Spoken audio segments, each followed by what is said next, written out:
Selamat malam saudara-saudara yang berbahagia. Satu kesempatan pada malam hari ini yang sangat berharga, karena kita akan mencoba membahas tentang bagaimana membina keluarga harmonis.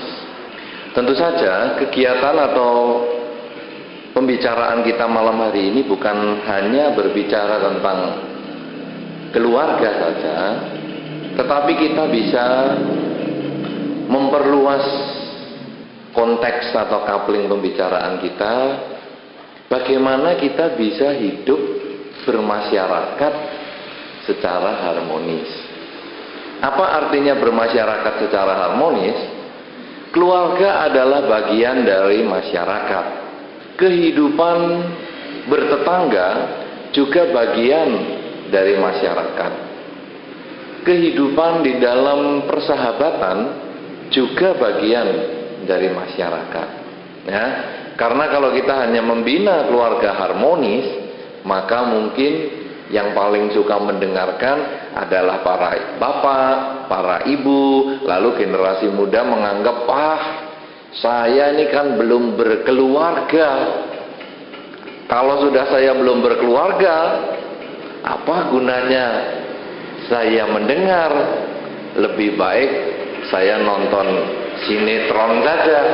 Ya, di rumah saya nggak tahu hari ini sinetronnya apa, tetapi mungkin itu yang bisa terpikir di kalangan para remaja. Kalau sekarang kita membina kehidupan bermasyarakat yang harmonis, mungkin kita akan melihat apa yang kira-kira, kualitas apa yang mungkin kita bisa lakukan. Karena sesungguhnya keharmonisan atau kehidupan yang nyaman bersama-sama, bebas dari percekcokan, bebas dari permasalahan, ini bukan dituntut dari luar. Sepasang suami istri tidak bisa mengatakan, aku kepingin kamu harmonis sama aku, aku kepingin kamu akur-akur sama aku. Tidak bisa. Kita tidak bisa menuntut tetangga kita, aku kepingin kamu baik sama aku.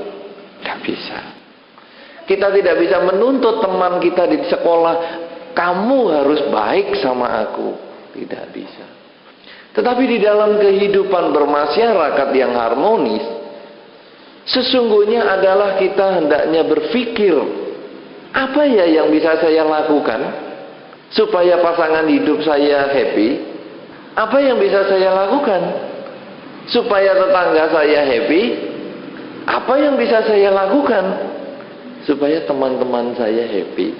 Dengan membuat pasangan hidup happy, dengan membuat teman-teman happy, dengan membuat lingkungan happy, kita bisa menciptakan keluarga yang harmonis. Kita bisa menciptakan kehidupan bermasyarakat yang harmonis. Kita bisa menciptakan tinggal di dalam masyarakat yang harmonis. Nah, saudara-saudara, kualitas apa yang sebetulnya kita bisa kerjakan? Di dalam kehidupan bermasyarakat, ada satu hal yang penting yang mesti kita ingat, bahwa pada dasarnya manusia kepingin diperhatikan. Itu sudah sangat umum.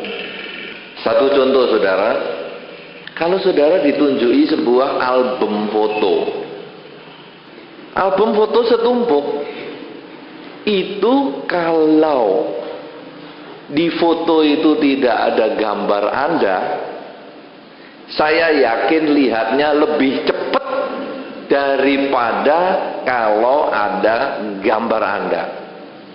Betul itu kan?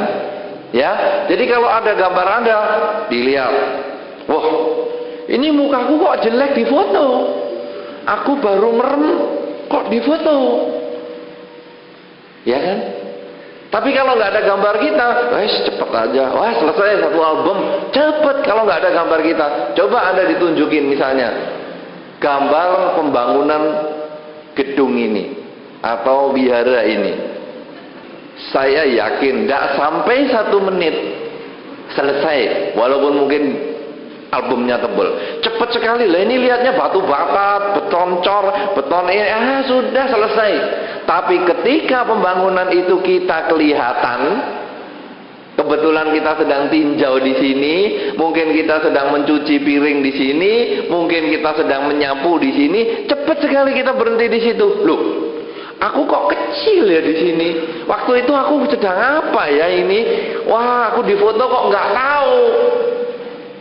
Kita bisa berhenti. Itu pada dasarnya semua orang kepingin diperhatikan. Nah, saudara-saudara, untuk membina rumah tangga yang harmonis, untuk membina kehidupan bermasyarakat yang harmonis, untuk membina persahabatan yang harmonis, kunci utamanya adalah perhatian. Anda tidak akan mendapatkan perhatian dari pasangan hidup Anda, dari teman Anda, dari lingkungan Anda, kalau Anda tidak memperhatikan dia dahulu. Kuncinya hanya itu, perhatian. Kenapa? Karena kalau Anda senang melihat foto Anda sendiri, berarti Anda senang memperhatikan diri Anda sendiri. Demikian pula orang lain. Coba kalau Anda sekarang renungkan, Anda pakai baju baru. Nanti kalau ada orang ngomong, bajunya bagus ya, itu ada kebanggaan tersendiri loh. Apalagi ibu-ibu. Ibu-ibu kalau dikatain, kok sekarang jadi kelihatan lebih muda ya. Senangnya langsung berkaca 2 kali lebih banyak setiap harinya. Tapi kalau dikatain, ibu-ibu sekarang kok kelihatan agak tua, itu nggak terima itu. Tapi juga tetap berkata, masa sih aku begini dikatakan lebih tua? Nggak terima tapi tetap berkaca. Kenapa? Karena intinya butuh perhatian. Kalau ibu-ibu bersifat fisik, bersifat penampilan, entah itu lebih muda, apakah lebih cantik, apakah awet muda. Sekarang sih sudah bukan katanya awet muda, tetapi sekarang mengatakan cantik lebih lama. Ya, kalau dulu kan orang mengatakan, ibu-ibu awet muda. Sekarang bukan itu. Wah, ibu-ibu ini cantik lebih lama. Nah, ya. Nah, saudara-saudara, ini saya perlu kasih masukan. Mungkin handphone Anda buat nada getar saja. Kemudian kalau diterima nanti di luar, ya. Kalau tidak Anda matikan. Ini supaya saling tidak mengganggu, ya. Jadi nanti kalau terima di luar seperti Bapak itu bagus sekali. Nah, saudara-saudara, kalau ibu-ibu tadi bersifat fisik, senang dengan hal-hal yang fisik, apakah rambutnya lebih kelihatan lebih indah, apakah penampilannya lebih cantik. Kalau bapak-bapak bersifat karir, perhatian, kalau diperhatikan karirnya, seneng. Wah, hebat loh kamu sekarang, kelihatannya sukses. Bapak-bapak kalau dikatain gitu ngomong, enggak lah, biasa-biasa. Tapi hatinya seneng sebetulnya. Aduh, bangga. Walaupun ngomong biasa-biasa. Kamu pandai sekali mendidik rumah tanggamu, maju sekali. Alah, biasa-biasa. Tapi seneng. Tapi bapak-bapak jarang kalau dikatain, wah kamu awet muda, jarang ngomong seneng. Lain memang konsep berpikir pria dan wanita lain, ya. Awet muda ya kamu, wah kamu kok cepet tua. Sama bapak-bapak dicuekin aja. Emangnya gue pikirin aku tambah tua tambah muda, aku gak pusing. Tapi pokoknya kalau aku sukses usahaku, aku baru happy. Nah, saudara-saudara, ini sebetulnya adalah merupakan satu kunci bahwa manusia pada dasarnya ingin diperhatikan, baik itu wanita maupun pria. Nah, karena itu ini kuncinya pula bagaimana kita menggalang pembinaan kehidupan yang harmonis. Nah, bagaimana sekarang? Perhatian itu harus diwujudkan apa? Perhatian ini ada beberapa teknik supaya kita bisa muncul perhatian kita. Bagaimana kita bisa menunjukkan perhatian kita? Ini ada beberapa cara yang disebutkan di dalam Dharma, di dalam Digha Nikaya 3. Itu disebutkan bahwa bagaimana kita bisa mengungkapkan perhatian kita ini dengan baik, sehingga akhirnya orang nanti akan memperhatikan kita. Nah, oleh karena itu, para generasi muda, ada yang belum dapat pacar di sini? Ada belum? Hah? Yang mana yang belum dapat pacar? Ada enggak? Malu ngomong belum dapat saja. Belum dapat pacar itu normal. Saya sendiri 44 tahun juga belum dapat pacar. Normal. Nah, tetapi problemnya kan kalau jadi biku memang tidak mau punya pacar. Tetapi kalau Anda sekarang kepingin bisa punya pacar, atau Anda kepingin pasangan hidup Anda bahagia, tunjukkan perhatian Anda dengan yang pertama seperti yang dikatakan di dalam Digha Nikaya, Anda mengembangkan kerelaan. Sesungguhnya orang membutuhkan perhatian, kita memberikan perhatian itu yang disebut kerelaan. Kerelaan ini bisa berupa materi. Misalnya bagaimana? Kalau cewek atau cowok yang mau kita jadikan pacar ulang tahun, sebaiknya para generasi muda ini mengirimkan sesuatu. Misalnya kartu ulang tahun. Itu bagus. Kartu ulang tahun ditandatangani Anda dan dikasih nomor HP Anda. Loh, SMS ya. Loh, dengan pesan singkat SMS ya. Tapi kalau lebih menarik lagi, kartu ulang tahun dari pengirim hanya nomor HP. Itu lebih misterius. Siapa ya nomor HP ini? Mau tahu? SMS. Nah, nanti dia pencet, nah kena. Nah, kalau cowok biasa bisa begitu. Kalau cewek bagaimana? Sebetulnya sama. Kadang-kadang problem pada wanita, kalau mau jatuh cinta itu salah tingkah sendiri. Saya sudah survei ke beberapa cewek, mungkin ini beberapa nanti juga boleh saya tanya. Pernah enggak Anda telepon sama cowok? Pernah enggak? Pernah kan? Paling tidak ayah Anda pun cowok. Tetangga Anda yang cowok Anda bisa telepon. Teman Anda yang cowok Anda bisa telepon. Tetapi kenapa? Kalau mau telepon sama orang yang kita senengin kok nggak mau? Itu salahnya si cewek sendiri. Si cowoknya saja nggak tahu kalau Anda seneng. Anda mestinya cuek bebek, tetap telepon atau tetap SMS. Dia nggak tahu kalau Anda cinta. Dia nggak tahu kalau Anda menaruh hati.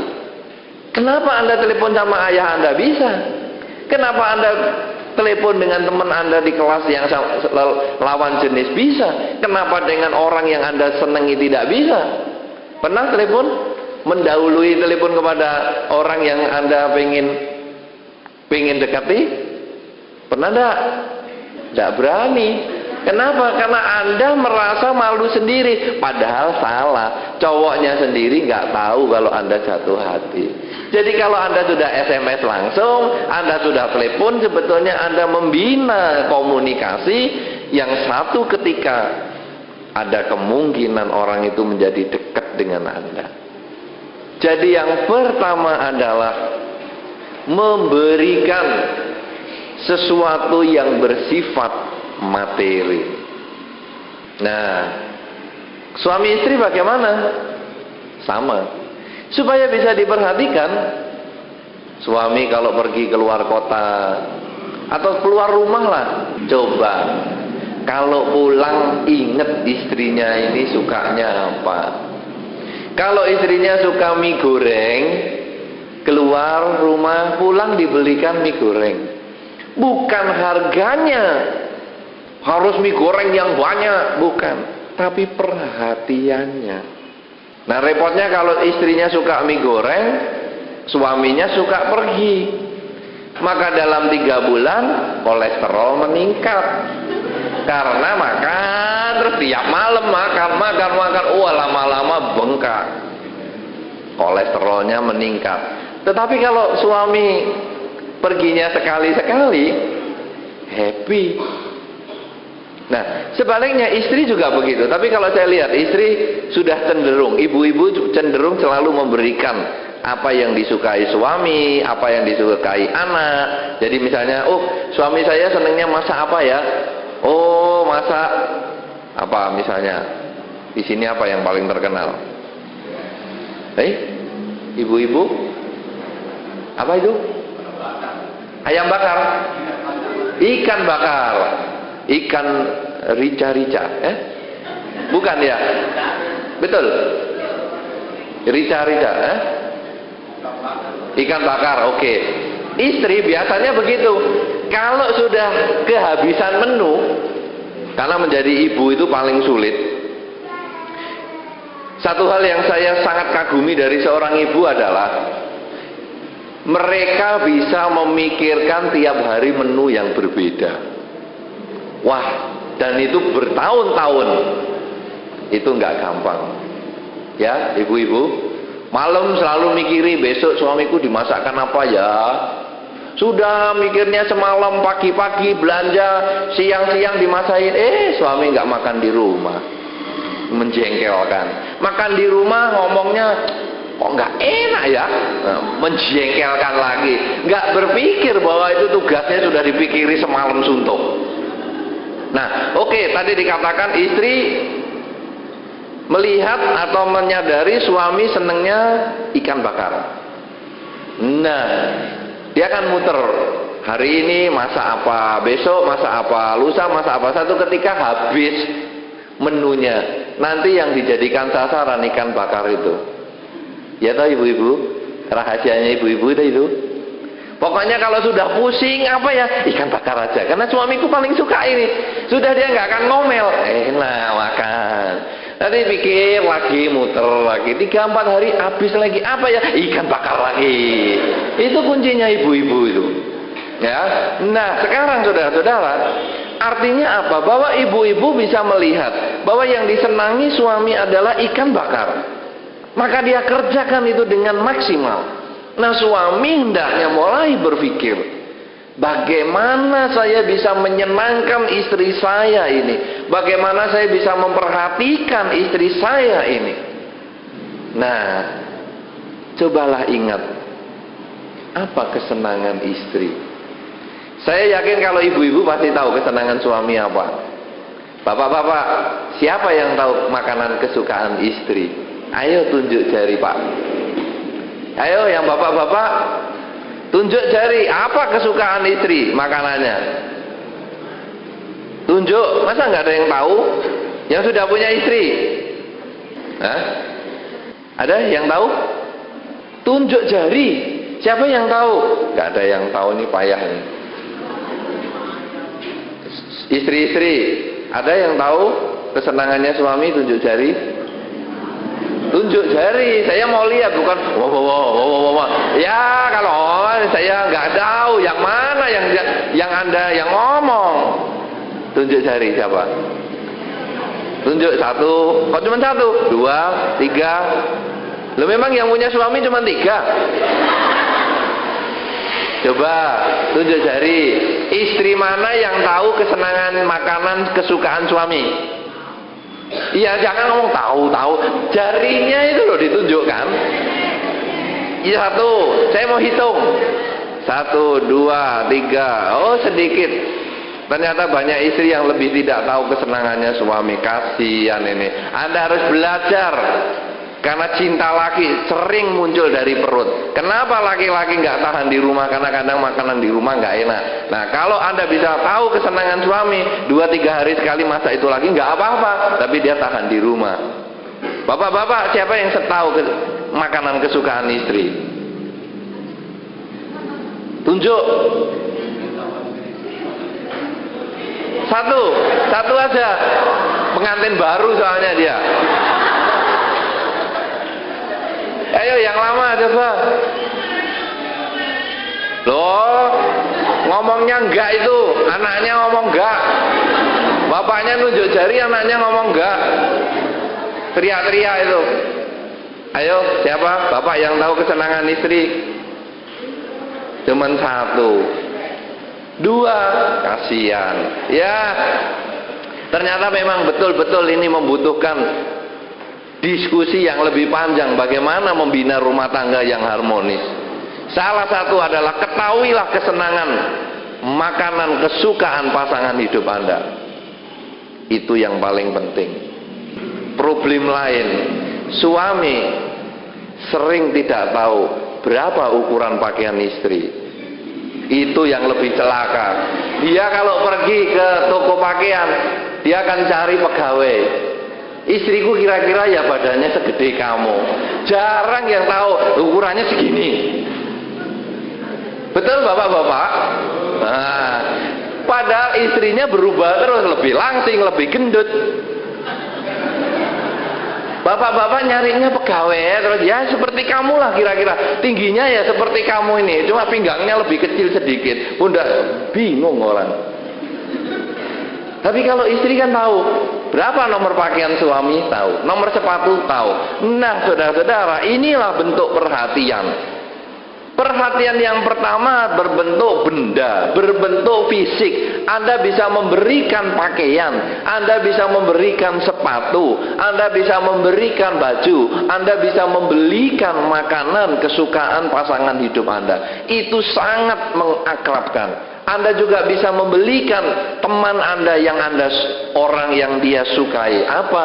Misalnya, oh dia seneng kalau dulu di beberapa waktu ini masih ada kalau di Jawa, dia seneng buku yang bergambar Fse.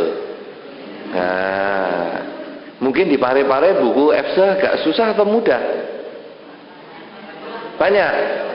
Nah, nanti kalau cowok-cowok kepengen, biasanya cewek yang suka Fse itu. Cowok-cowok kalau mau dapat perhatian cewek gitu, kadang pergi ke Surabaya cari buku-buku Fse, tas, tempat pena.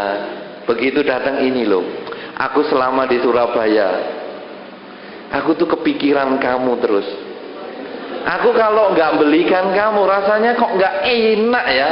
Dan sudah dibeli, kalau nggak dikasihkan lebih nggak enak lagi. Oh, itu cewek 5 pun bisa dapat nanti. Modalnya cuman buku gambarnya Fse itu bisa dibuktikan ya. Nanti Anda bisa bingung milih 5 siapa yang dipilih. Oh, dilempar fotonya, oh ini yang buka, ini yang mau saya pilih. Nah saudara-saudara, jadi yang pertama adalah memberi yang berbentuk fisik ya. Banyak sekali dalam rumah tangga, dalam sekolah. Kadang-kadang kan ibu-ibu, bapak-bapak, kadang anaknya kalau ke sekolah, ini di Bekasi permen, bagi-bagi ya ke teman-teman. Nah, itu sebetulnya adalah mendidik anak, memberikan perhatian kepada lingkungan untuk bisa menciptakan keharmonisan di dalam pergaulan. Ibu-ibu, bapak-bapak, kalau di rumah ada mangga, kan kalau panen kan dibagi ke tetangga. Betul apa tidak? Tapi yang enak bukan yang kecut, yang asem. Begitu dikupas, mangganya kok asem, udahlah tetangga aja ya. Oh ini yang enak, ini soalnya yang matang begini enak, simpen. Yang nggak enak kasih tetangga. Ini nggak beres. Anda sendiri tidak mau, kenapa harus dikasihkan orang lain? Pernah begitu? Sering, wah parah ya. Tapi tidak apa-apa.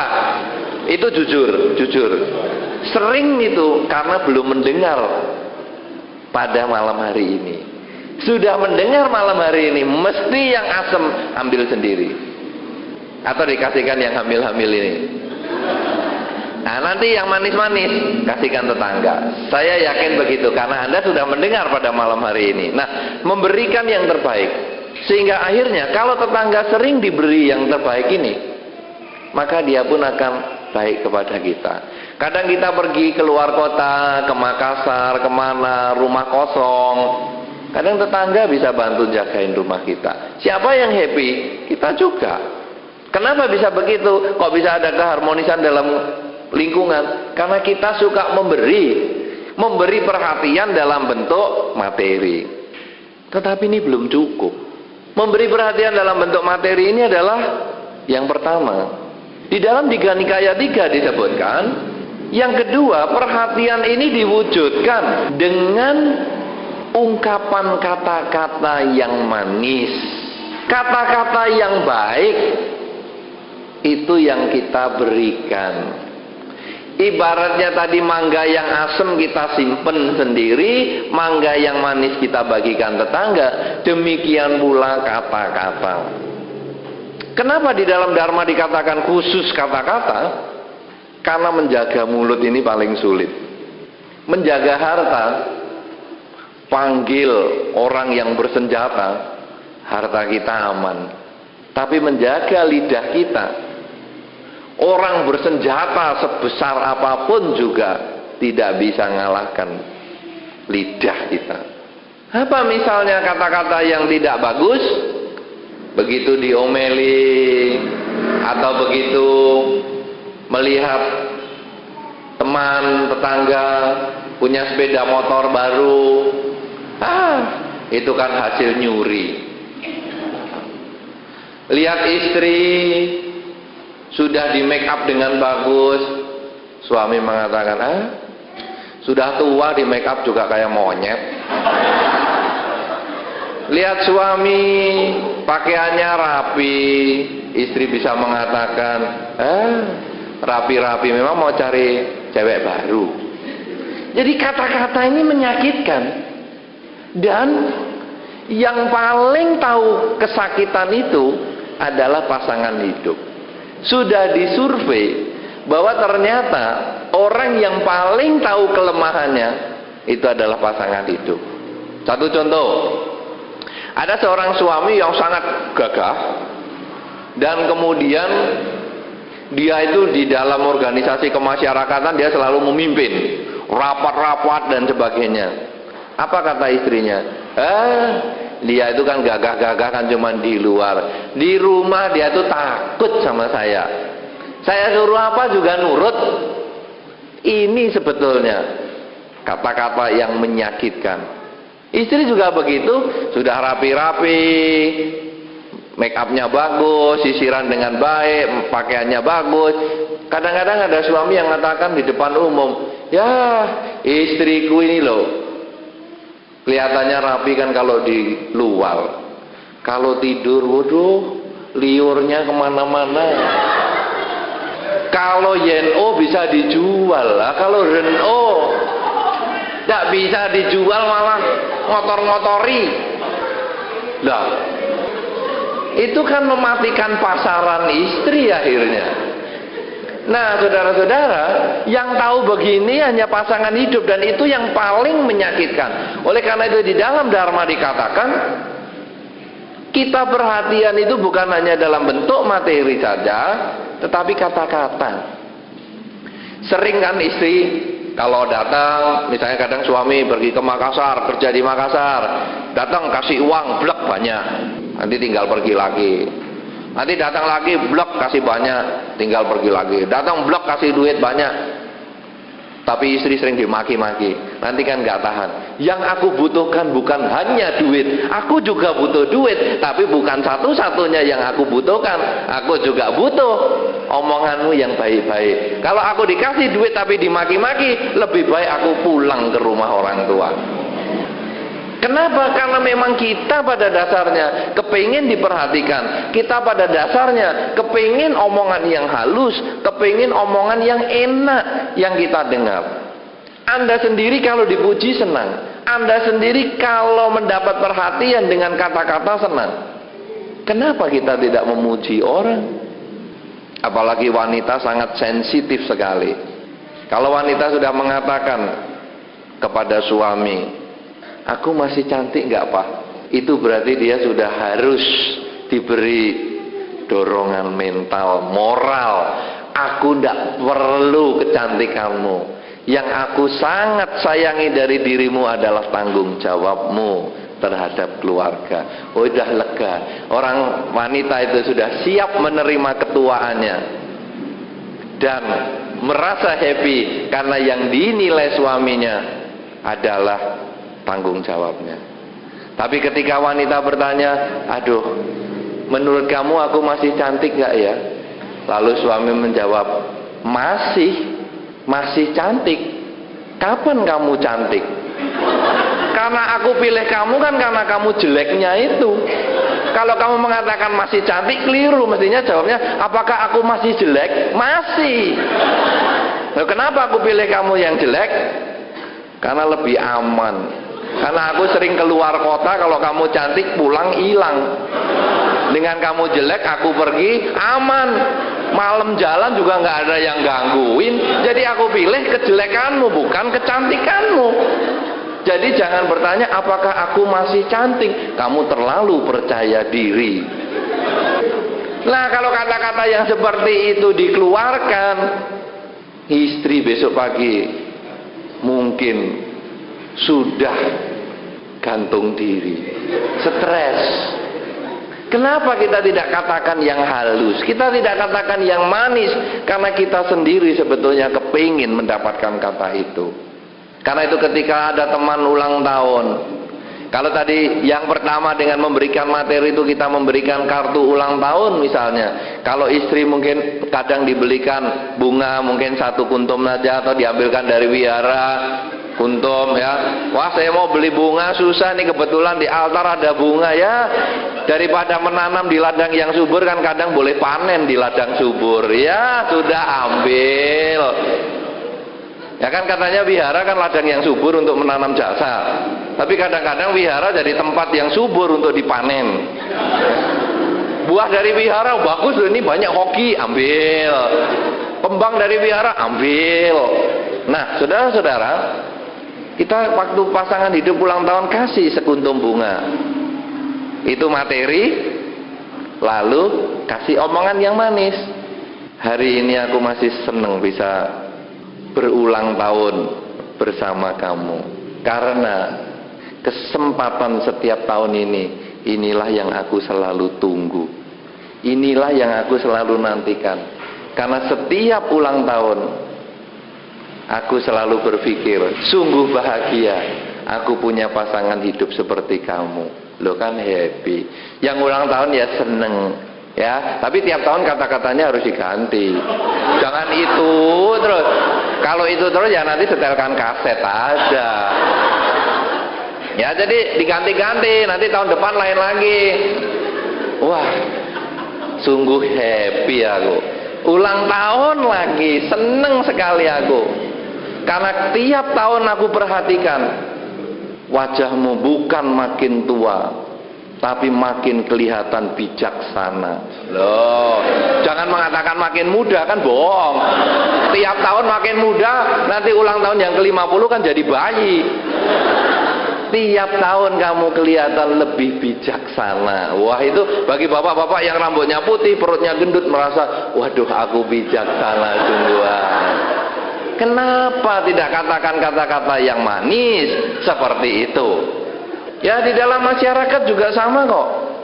Ya, nah sekarang bagaimana kalau kita jengkel dengan seseorang? Ini kan membina keharmonisan di dalam masyarakat. Bagaimana kita jengkel? Jengkel itu disampaikan dengan pertanyaan. Misalnya kita jengkel dengan tetangga, tiap hari ribut nyetel tip kenceng-kenceng. Kita boleh ngomong, loh Pak, tipnya bagus ya, suaranya bisa sampai 3 rumah di sebelah loh Pak. Mereknya apa ya Pak? Loh. Kita kan boleh pakai kata-kata yang manis. Ini membina rumah tangga atau lingkungan yang harmonis. Bukan nyetel tip kenceng-kenceng, tuli ya kamu. Ya ndak usah lah seperti itu. Ya, nah dengan demikian maka kita bisa membuat kita hidup di dalam masyarakat menjadi happy.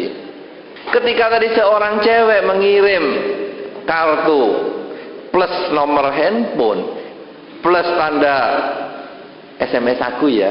Nah, Kalau nanti tidak dibales, Anda boleh tanya kepada orang yang ulang tahun itu. Misalnya mengatakan, kemarin kan kamu ulang tahun, kamu dapat apa saja? No, jangan, kartuku udah terima belum? Terlalu jelek, kasar. Kemarin kamu ulang tahun kan, dapat apa saja? Ya, dikasih hadiah apa saja? Oh, ada yang memberi pena, ada yang memberi buku, terus apa lagi? Oh, ada juga yang memberi kartu. Oh, ada yang cuman kartu? Iya. Ada yang khusus nggak? Ada. Apa? Cuma nomor HP. Nah, kamu nggak coba telepon atau SMS? Wah, nggak kenal. Loh, tak kenal maka tak sayang. Nah, dicoba kan boleh. Kalau kamu cocok, kan nanti bisa dilanjut. Kalau nggak cocok, kan bisa diganti nomor HP-nya. Nah, jadi kita mengarahkan ke situ. Kita nggak usah menunjukkan aku tuh yang kirim aku. Malah begitu lihat, oh kamu. Kalau gitu nggak usah lah aku telepon lagi. Hilang misterinya. Nah, itu adalah merupakan satu kata-kata yang manis sehingga membuat kita itu di dalam kehidupan bermasyarakat menjadi harmonis, mencari pasangan hidup juga gampang. Ya. Nah, kalau sudah dua, yaitu memberikan materi atau barang, kemudian yang kedua adalah memberikan ucapan yang manis. Perhatian itu diungkapkan yang ketiga adalah dengan perilaku yang bermanfaat untuk dia. Biasanya kalau orang pacaran ini paling sering perilaku yang bermanfaat. Mau ke wihara, nggak ada yang nganter, ayo tak anter. Loh, itu kalau pacaran kan gitu, ayo tak anter. Kalau cewek-cewek, ini masih sekolah SMP, SMA? SMA. Biasanya kalau cowoknya, loh, catatanmu ketinggalan ya. Kan di sekolah kan mencatat, catatanmu ketinggalan. Nggak apa-apa, sini tak pinjemkan catatanku, atau kamu tak catatkan. Nah, itu adalah memberikan yang bermanfaat. Pernah belum begitu? Wah, harus belajar yang baik. Jadi, oh kalau kamu ketinggalan tidak apa-apa, antarkan aja bukumu ke rumahku, ya. Nanti aku catatkan. Nah, pada saat dia mengantarkan buku, duduk dulu. Duduk aja. Sambil aku catatkan, kamu minum-minum teh, makan makanan kecil, kerikil-kerikil, apa-apa, bisa. Akhirnya kan dia duduk, kita nyatetkan di depan dia, ngobrol-ngobrol. Aduh, belum selesai, besok kamu datang lagi ya. Nah, 3-4 kali hanya gara-gara catatan dia sering ke rumah kita. Siapa yang happy? Diri kita kok. Enak dong. Jadi Anda sebagai cewek punya potensi, Anda sebagai cowok juga punya potensi. Cuman bagaimana Anda meningkatkan, menggunakan potensi diri Anda itu. Sayangnya pacaran itu dimulai dengan memberikan yang terbaik, melakukan yang terbaik untuk pasangan hidupnya. Sayangnya kalau sudah menikah, bukan itu yang dikerjakan. Ketika istri sedang sakit, aduh Pak, aku mau ke dokter, sana sopir aja ya yang suruh ngantar, aku sibuk ya. Nah ini yang repot. Padahal dulu waktu pacaran, aku mau ke wihara, oh iya ya sini aku antar. Aku mau ke pasar, sini aku antar. Aku sendirian di rumah, aku temani. Loh, senang. Tapi kalau sudah suami istri, aduh Pak, aku takut sendirian. Sudah tua masih takut. Diomeli, takut dimarahi. Ini bagaimana jadi suami nggak beres ini? Nah, jadi ini sebetulnya adalah merupakan perhatian yang dalam bentuk perilaku yang bermanfaat. Kalau tetangga mau pergi, kita bisa ngomong, oh ya Pak, silahkan pergi aja, enggak apa-apa. Nanti rumah saya jagakan, apalagi sertifikat dititipkan saya, kan lebih bermanfaat. Nanti sertifikat bisa sekolah, ke bank mana, pegadaian mana bisa. Ya itu yang urusan sertifikat nggak usah diomong. Tetapi kita bisa ngomong, Bapak pergi aja nggak apa-apa, saya tungguin rumahnya. Loh kan enak. Pernah Anda begitu dengan tetangga Anda? Pernah kan? Suruh titip sertifikat enggak? Anaknya sekalian cewek, anak cewek titipkan ke saya sekalian. Waduh, pulang bisa nggak karu-karuan ini. Nah, jadi tetapi paling tidak di dalam kehidupan bertetangga itu sudah biasa sekali. Kita melakukan yang terbaik. Ketika tetangga membangun rumah misalnya, ayo kirim-kirim makanan ke sana. Saya nggak tahu di sini ada nggak gotong royong seperti itu. Sudah ada ya? Hah? Ada nggak? Nggak ada. Kalau di tempat daerah saya masih ada. Ya, jadi oh saya mau bikin rumah, satu kampung itu datang semua. Ya, kerja bakti satu kampung datang semua. Nah, nanti orang yang punya rumah itu biasanya menyediakan makanan bagi yang kerja itu. Nah, yang di rumah terpaksa nggak makan karena yang disediakan cuman yang kerja. Tetapi itu ada perilaku seperti itu. Gotong royongnya masih kuat sekali di daerah tempat saya tinggal itu, ya, di Blitar. Jadi kita sebetulnya di dalam bermasyarakat, selain kita memberikan materi, selain kita mengucapkan kata-kata yang manis, kita juga perlu melakukan yang terbaik, yang bermanfaat untuk dia. Kemudian kalau kita sudah 3 hal ini, maka yang keempat adalah bahwa kita hendaknya bersikap tidak sombong. Ya, nah kenapa demikian? Tidak sombong adalah merupakan bentuk perhatian juga kepada pasangan hidup, kepada lingkungan kita. Jadi jangan dengan pasangan hidup mengatakan, kamu kalau nggak dapat aku mana sih bisa punya rumah yang segede ini? Kamu kalau nggak dapat aku, mungkin kamu masih jual kacang di depan gedung bioskop yang udah tutup itu. Karena kan aku dulu ngambilnya kan dari sana kamu. Kalau lihat tulangmu kan tulang miskin ini sebetulnya. Wah, ini walaupun kita sudah kata-kata bagus, kemudian kerelaannya banda sudah, kemudian sudah mengerjakan yang terbaik, kalau sudah sombong seperti ini, buang. Demikian pula dengan kehidupan bermasyarakat juga sama. Kesombongan, merasa dirinya yang paling hebat, merasa lingkungan tidak bermanfaat, itu sebetulnya adalah kunci untuk ketidakharmonisan di dalam kehidupan bermasyarakat. Oleh karena itu saudara-saudara, sebagai satu kesimpulan bahwa kalau kita ingin membina keluarga harmonis, kita ingin membina rumah tangga harmonis, kita ingin membina persahabatan dan mencari pacar maupun hidup bermasyarakat secara harmonis, maka kuncinya adalah perhatian. Karena setiap orang membutuhkan perhatian. Ekspresi perhatian itu ada 4, yaitu hendaknya kita bisa memberikan barang kepada dia sebagai tanda perhatian kita, walaupun tidak harus barang itu berharga mahal. Yang kedua adalah mengucapkan kata-kata yang manis, karena semua orang sebetulnya suka mendengar kata-kata yang manis. Kemudian yang ketiga adalah melakukan yang bermanfaat untuk orang tersebut, sehingga akhirnya orang itu pun akan menjadi baik dengan kita. Dan kalau sudah baik dengan kita, hilangkan sikap sombong, karena sesungguhnya kebaikan dia kepada kita itu adalah tanaman jasa yang kita miliki sendiri, yang kita perjuangkan di dalam kehidupan ini, sehingga kita tidak perlu sombong dengan dia. Dengan kita bisa melakukan itu, maka rumah tangga kita akan bahagia, hidup bermasyarakat akan harmonis. Kemana saja kita pergi, kita juga akan memperoleh kebaikan dan kebahagiaan. Inilah yang perlu saya sampaikan pada malam hari ini sebagai awal dari perjumpaan kita untuk tanya jawab.